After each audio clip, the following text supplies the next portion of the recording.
Welcome to Veer info. आप सभी के ट्यूबवेल ऑपरेटर के लिए मैं ट्रेड का एक और मॉडल पेपर का वीडियो लेकर आ चुका हूं। ये चौथा मॉडल पेपर चल रहा है, उसका जो पार्ट बी बचा हुआ है उसमें 30 क्वेश्चन हम लोग डिस्कस करेंगे। यहाँ चलते हैं, वीडियो स्टार्ट करते हैं। तो ज़्यादा से ज़्यादा लोग जुड़ जाइए। और यहाँ पे देख सकते हैं प्रश्न जो है, धातुओं का वह गुण जिसके कारण उस पर दबाव डालने या खींचने पर भी टूटता नहीं है, तो खिंचाव सहन करने की शक्ति को क्या कहते हैं। तो धातुओं का ऐसा कौन सा गुण है जिसके कारण उस पर दबाव डालने या खींचने पर भी नहीं टूटता, खिंचाव सहन करने की शक्ति को क्या बोलते हैं। आप लोग जल्दी जल्दी कमेंट भी करते रहें, ठीक है। तो यहाँ पे इसको कहते हैं 91 का हो जाएगा ऑप्शन नंबर सी, दृढ़ता। ठीक है, चलते हैं अगले क्वेश्चन की ओर। धातु के खरोंच, टूट फूट, अपघर्षण तथा प्रतिरोधकता के गुण को क्या कहते हैं। तो ये होता है 92 का ऑप्शन नंबर ए हो जाएगा, कठोरता। ठीक है, तो यहाँ पे कठोरता हो जाएगा। जो खरोंच टूट फूट का विरोध करता है उसे कठोरता बोलते हैं। ठीक है, यहाँ पे अगला प्रश्न है, वह धातु भंगुर है जो, कौन सी भंगुर है जो क्या होती है। ऑप्शन नंबर 93 का डी हो जाएगा, हथौड़ा मारने पर टूट जाए वो भंगुर होती है। अगला प्रश्न, गन मेटल किनकी मिश्र धातु है। तो 94 का ऑप्शन नंबर ए करेक्ट हो जाएगा, ताम्र, टिन और जस्ता की मिश्र धातु है। ताम, टिन और जस्ता की मिश्र धातु है। अगला प्रश्न है 95 नंबर, स्फेरेलाइट एक अयस्क खनिज है, तो एक कैसा है। ऑप्शन नंबर डी करेक्ट हो जाएगा, जिंक का एक अयस्क है या खनिज है। ठीक है, अगला प्रश्न है बेरिल का एक अयस्क खनिज है, तो क्या है ये। 96 का ऑप्शन नंबर बी हो जाएगा, बेरिलियम। 97 नंबर का प्रश्न है, निम्नलिखित धातु युग्मों में से किस में एक क्रमशः सबसे हल्की धातु तथा सबसे भारी धातु है। तो 97 नंबर का हो जाएगा बी ऑप्शन करेक्ट हो जाएगा, लिथियम और ऑस्मियम। ठीक है, लिथियम और ऑस्मियम। लेड का अयस्क है, तो ये क्या होता है। 98 का हो जाएगा ऑप्शन नंबर बी करेक्ट हो जाएगा, गैलेना। तो लेड का अयस्क क्या है, गैलेना है। अगला प्रश्न, टिन एक धातु है, इसे किस वर्ग में रखा जाता है। तो 99 का क्या हो जाएगा, ऑप्शन नंबर सी करेक्ट हो जाएगा, नॉन फेरस। 100 नंबर का प्रश्न आप देख सकते हैं, जिंक पीतल बनाने के प्रमुख धातु है, इसका गलनांक कितना होता है। तो जैसा कि यहाँ 100 नंबर का प्रश्न है, उसका ऑप्शन जो राइट आंसर हो जाएगा बी, 418। 418 या 420 डिग्री सेल्सियस आपको देखने को मिल जाएगा। अगला प्रश्न है, एलॉय स्टील की अपेक्षा कार्बन स्टील का गलनांक कितना होता है। तो 101 का ऑप्शन नंबर ए हो जाएगा, कम होता है। अगला प्रश्न देखते हैं, इस्पात की कठोरता मूलतः किस पर निर्भर करती है। तो इस्पात की कठोरता जो निर्भर करती है तो वो है 102 नंबर का हो जाएगा, ऑप्शन नंबर ए, कार्बन की प्रतिशतता पर। ठीक, प्रतिशतता पर या कार्बन की परसेंटेज पर, ये कह सकते हैं, ये प्रतिशतता। ठीक है, तो देखिए जितना अधिक कार्बन उसी हिसाब से उसकी कठोरता का निर्धारण होगा।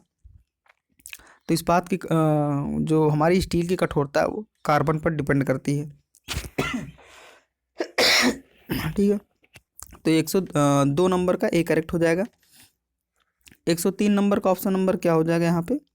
देखिए 103 है, स्टील या आयरन वस्तुओं के ऊपर जिंक की पतली परत को क्या कहते हैं। तो 103 नंबर का ऑप्शन नंबर सी करेक्ट हो जाएगा, गैल्वेनाइजिंग। ठीक है, गैल्वेनाइजिंग बोलते हैं।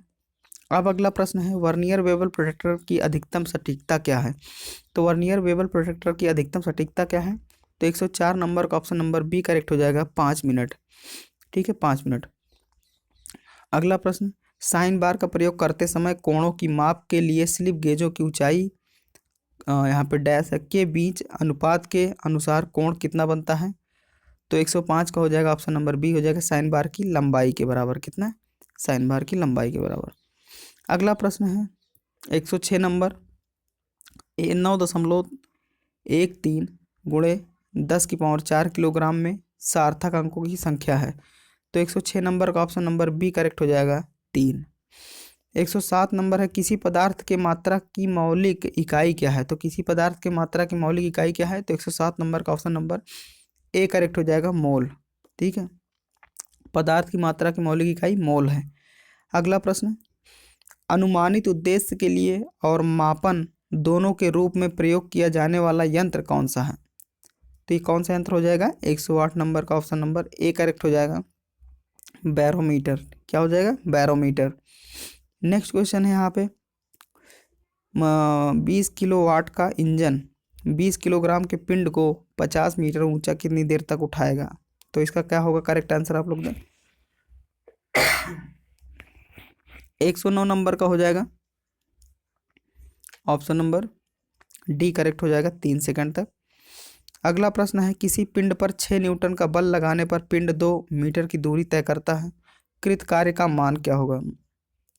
तो 110 नंबर का हो जाएगा, ऑप्शन नंबर ए करेक्ट हो जाएगा, 6.2 जूल। अगला प्रश्न है प्रत्येक क्रिया की उसके तुल्य और एक विपरीत प्रतिक्रिया होती है, यह न्यूटन का कौन सा नियम है? तो 111 का ऑप्शन नंबर सी करेक्ट हो जाएगा, तृतीय नियम है। ठीक है, तो ये क्या है? तृतीय नियम। अगला प्रश्न है 112 नंबर का किसी बाह्य बल के अभाव में एक पिंड एक समान वेग से गति करता है तो जिसका क्या कारण होता है? तो 112 नंबर का ऑप्शन नंबर बी करेक्ट हो जाएगा, इसका कारण जड़त्व है। देखिए यहाँ पे 2.5 किलोग्राम द्रव्यमान का एक पिंड है, 19.8 मीटर प्रति सेकंड स्क्वायर के त्वरण से ऊर्ध्वाधर ऊपर से नीचे की ओर गिरता है। वायु प्रतिरोध नगण्य मानते हुए बल जो गुरुत्वीय बल के साथ साथ लगता है तो क्या होगा? यहाँ पे इसका राइट आंसर हो जाएगा ऑप्शन नंबर डी करेक्ट है। आप लोग न्यूमेरिकल लगा लीजिएगा, मैं थोड़ा स्वास्थ्य की वजह से ऑप्शन का मतलब यहाँ पे सोल्यूशन नहीं दे पा रहा हूँ। ठीक है, और यहाँ पे अगला प्रश्न है संवेग संरक्षण का सिद्धांत न्यूटन के गति के किस नियम के समतुल्य है? तो 114 का ऑप्शन नंबर हो जाएगा ए करेक्ट है, तृतीय नियम के। नेक्स्ट क्वेश्चन है मीटर प्रति सेकंड से में वह लगभग गति जिस पर एक पोल वाल्ट के खिलाड़ी को दौड़ना चाहिए ताकि वह 6 मीटर की ऊंचाई तक कूद लगा सके। तो 115 का हो जाएगा ऑप्शन नंबर ए 11। विशिष्ट ऊष्मा का मान निर्भर करता है किस पर? तो 116 का ऑप्शन नंबर ए हो जाएगा, पदार्थ की प्रकृति पर, पदार्थ की प्रकृति पर करता है। 117 नंबर हो जाएगा बोतल में जल है जिसका ताप 20 डिग्री सेल्सियस है, यदि निर्वात में इसकी डॉट को खोल दिया जाए तो जल क्या होगा? तो 117 नंबर का जो ऑप्शन हो जाएगा बी 117 क्या हो जाएगा? आंसर करते रहें आप लोग। देखिए बोतल का जल है उसका तापमान क्या है? 20 डिग्री सेल्सियस है, यदि निर्वात में इसकी डॉट को खोल दिया जाए तो जल क्या होगा? यहाँ पे उबलने लगेगा। ठीक है, 117 का ऑप्शन नंबर बी हो जाएगा। अगला प्रश्न है तांबे की विशिष्ट ऊष्मा 0.1 कैलोरी ग्राम है, इसका मान जूल किलोग्राम डिग्री सेल्सियस में कितना होगा? तो 118 का ऑप्शन नंबर बी करेक्ट हो जाएगा, 0.42 गुणे 10⁻³ जूल किलोग्राम डिग्री सेल्सियस। अगला प्रश्न है 119 नंबर का गर्म पानी का ताप 10 मिनट में 60 डिग्री सेल्सियस से 50 डिग्री सेल्सियस तक गिरता है और अगले 10 मिनट में ताप 42 डिग्री सेल्सियस तक गिरता है, निकटवर्ती वातावरण का ताप क्या होगा? तो 119 का ऑप्शन नंबर बी करेक्ट हो जाएगा, 10 डिग्री सेल्सियस। अगला प्रश्न है ऊष्मागतिकी का प्रथम नियम किससे संबंधित है? तो 120 का ऑप्शन नंबर डी है, ऊर्जा के संरक्षण के। तो ये इतिहास के कुछ महत्वपूर्ण प्रश्न हैं, मैं क्वेश्चन को डिटेल में बता नहीं पा रहा हूँ और बताने का सेंस नहीं पाने का सेंस ये है कि मतलब थोड़ा खांसी वगैरह थोड़ा सा सर्दी जुकाम से पीड़ित हूँ तो बड़ी दिक्कत होती है। खैर आपको क्वेश्चन प्रोवाइड कर दे रहा हूँ, उसका आंसर भी सोल्यूशन सहित, सॉल्यूशन तो नहीं आंसर सहित। ठीक है, तो इससे आपको थोड़ी बहुत हेल्प हो जाएगी और आगे वीडियोस में कोशिश करूँगा कि आपको हर चीज़ बाकायदे मिल सकें। ठीक है, तो मिलते हैं अगले वीडियो में। यदि आप चैनल पर नए हैं तो यार चैनल को सब्सक्राइब वगैरह कर लीजिएगा। ठीक है, वीडियो को लाइक कर दीजिए। मिलते हैं अगले वीडियो में। Thanks for watching.